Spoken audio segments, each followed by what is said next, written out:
زه د عوامي نیشنل پارټۍ او د جماعت اسلامي او کوم ملګرو چې پرون څونه زمونږ په حق کې بیان ورکړی او دا یو فرض جوړېږي. زما خیال دا دی چې نن زمونږ سره دا سر کېږي نو سبا دا د دوی سره هم کېدی شي، بل سبا د بلې پارټۍ سره هم کېدی شي.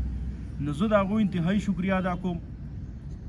د ارشاد مومند چې کوم د NP ټیکټ هولډر دی د PK د هغه شکریه ادا کوم. د رازق لره شکریه ادا کوم چې هغه پرون زموږ په حق کې باقاعده بیان کړی دی.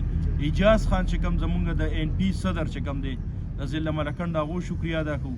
د جماعت اسلامي قاضي رشید او نور مولوي صاحب چې کوم د هغو پرون باقاعده زمونږ سره دا کوم ظلم زیاتی شوی دی د دې مذمت هم کړی دی او دا انتظامیه نه ډیمانډ هم کړی چې آینده به داسې نه کوئ.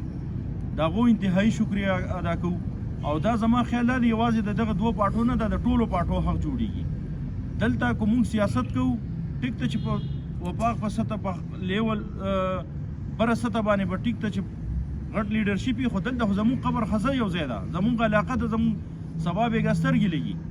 نن کو پرس که یو سړی زما سره زیاتې کوي، زما د ورکر سره کوي، سبا د دوی سره هم کېدی شي. دا موږ له پکار دا ده که پرس که دلته د یو پارټۍ والا سره زیاتې کېږي، پکار دا ده چې موږ ټول د هغې سره یو ځای کېږو.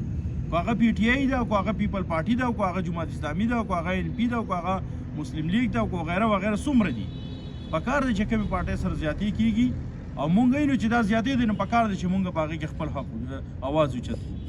زما